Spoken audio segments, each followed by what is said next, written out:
नमस्कार दोस्तों, संकल्प मैथ क्लासेस में आपका स्वागत है। यूपी टेट स्पेशल में अंक और संख्याएं चल रही हैं और इसमें भाग 5 है। इससे पहले मैं भाग 4 करा चुका हूं और यूपी टेट के लिए मैथ्स की क्लास सभी के लिए एकदम फ्री रहेगी। प्रत्येक क्लास के नोट्स तैयार करते रहें क्योंकि हाथ से लिखे हुए नोट्स ही काम आते हैं। हम चाहे कितनी भी किताब पढ़ लें, जब तक अपने हाथ से नोट्स नहीं बनाएंगे सफलता नहीं मिलती है हमें।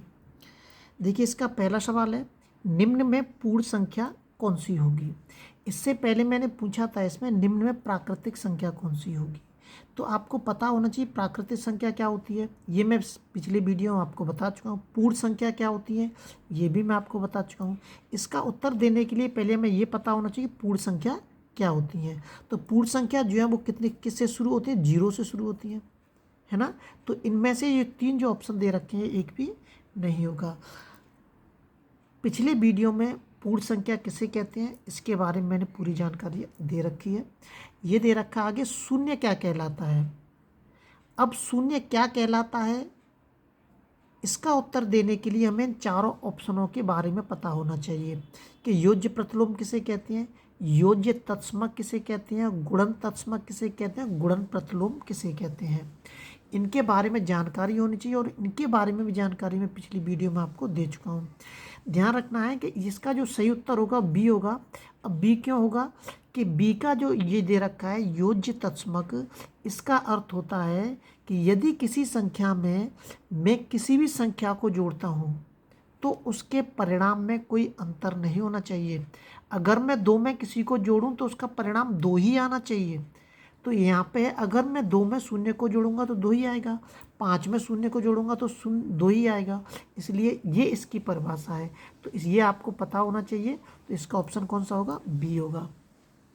अगला देखते हैं। अगला जो दे रखा है इसमें दे रखा है 3/4 का गुणात्मक प्रतिलोम क्या होगा। हमें ये पता होना चाहिए गुणात्मक प्रतिलोम या गुणन प्रतिलोम किसे कहते हैं, है ना। इसके बारे में अगर हमें जानकारी नहीं होगी तो हम उत्तर नहीं दे पाएंगे। मैं सबसे पहले इसके बारे में जानकारी होनी चाहिए। गुणात्मक प्रतिलोम का अर्थ होता है कि मैं इस संख्या में ऐसी कौन सी संख्या का गुणा करूं जिससे काट के या भाग दे के कैसे भी उसका जो परिणाम है या उत्तर है वो 1 आना चाहिए। तो ये किससे होगा, 4/3 से होगा। देख लीजिए आप, अगर मैं 3/4 में गुणा कर देता हूँ 4/3 का तो उत्तर कितना आएगा हमारा, 1 आएगा। मतलब इसमें हम कौन सी संख्या से गुणा करें, सॉरी ये नहीं होगा, इसका ये वाला होगा, ये 4/3 इसका उत्तर हो जाएगा। अगला सवाल देखते हैं। अगला दे रखा है कि योज्य प्रतिलोम किसे कहते हैं। अब योज्य प्रतिलोम के बारे में पता होना चाहिए हमें कि योज्य प्रतिलोम क्या होता है। योज्य प्रतिलोम का मतलब होता है कि अगर कोई भी संख्या जो दे रखी है उसने और उसके बारे में पूछ रहा है वो कि योज्य प्रतिलोम बताइए, तो उसके सामने आपको केवल माइनस का चिन्ह लगा देना है, तो वही आपकी योज्य प्रतिलोम हो जाता है। अब पूछ रहा है आगे कि निम्न में अपरिमेय संख्या कौन सी है। देखिए, मैंने अपरिमेय परिमेय संख्या पर कई सारे सवाल दिए हैं मैंने, ताकि इस पर सबसे ज़्यादा कन्फ्यूजिंग होती है। मैंने इसलिए दिए हैं ताकि सारी कन्फ्यूजिंग दूर हो जाए हमारी। देखिए, ये दे रखा है √49 49, तो ये तो बाहर निकल के आ जाएगा। 3/5 √7 9। अब इसमें जो उत्तर होगा वो सी होगा। अब उत्तर मैंने सी दे दिया तो इससे आपके सारे कन्फ्यूजन दूर हो गए होंगे कि परमेय संख्या कौन कौन सी हो सकती हैं। ये जो 3 संख्याएं ये परमेय संख्याएं हैं, चाहे वो रूढ़ में हो, लेकिन वो रूढ़ में से बाहर निकल सकती हो ऐसी संख्या, तो ये बाहर निकल सकती है, तो इसका मतलब ये परमेय संख्या है। चाहे वो भिन्न के रूप में हो, परमेय संख्या है। चाहे वो -9 हो या 9 हो तो वो भी परमेय संख्या मानी जाएगी। अगर मैं इसके सामने माइनस लगा दूंगा तो कोई प्रॉब्लम नहीं, वो भी परिमेय संख्या मानी जाएगी। लेकिन यहाँ अपरिमेय पूछ रहा है तो अपरिमेय में √7 अब आपकी अपरिमेय संख्या हो जाएगी। इसमें पूछ रहा है निम्न में परमेय संख्या कौन सी होगी, मतलब एक इसमें परमेय संख्या है बाकी की अपरमेय है। तो देखिए, ये रूट से बाहर नहीं निकल सकती, ये भी नहीं निकल सकती, और पाई तो अपरमेय होती है। पाई क्या होती है, पाई होती है अपरमेय संख्या। और पूछ क्या रहा है वो परमेय संख्या, तो 22/7 क्या हो जाएगी आपकी परमेय संख्या हो जाएगी। नोट्स तैयार करते रहें साथ ही साथ, ताकि आप अपनी मंजिल पर जरूर पहुँचें। हमारा उद्देश्य है मैथ के पेपर को आपका खूब अच्छे से सक्सेस करना बस। परमेय और अपरमेय संख्याओं का संग्रह, संग्रह का मतलब होता है जोड़ना, संग्रह का मतलब क्या होता है जोड़ना। यदि परमेय और अपरमेय संख्या दोनों को अगर जोड़ दिया जाए तो हमें कौन सी संख्या प्राप्त होंगी, तो हमें कौन सी संख्या प्राप्त होंगी, वास्तविक संख्या में प्राप्त होंगी। जी याद करने वाले क्वेश्चन है, आपको याद करने पड़ेंगे। अगला जो सवाल दे रखा है, ये दे रखा है 1 से 100 तक संख्याओं को आपस में गुणा किया जाए तो अंत में कितने शून्य आएंगे। ध्यान रखना है, इसमें अंत में शून्य कह दे या वो कह दे 5, अंत में कितने 5 आएंगे।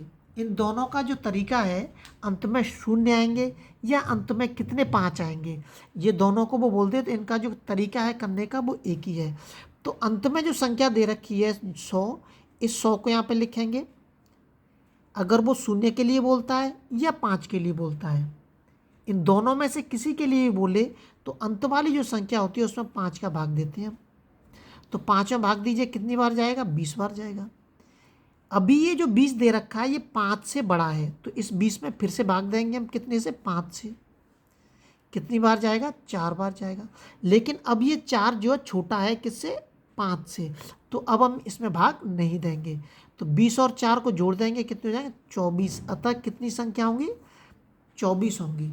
अगर 1 से लेकर 100 तक गुणा किया जाए तो अंत में कितने शून्य आएंगे, 24 आएंगे।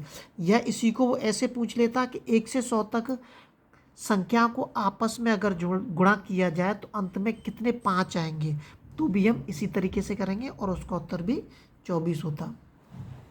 अगला सवाल दे रखा है, अगला जो सवाल दे रखा है 1 से 99 तक की विषम संख्याओं को आपस में गुणा किया जाए तो अंत में कितने शून्य होंगे।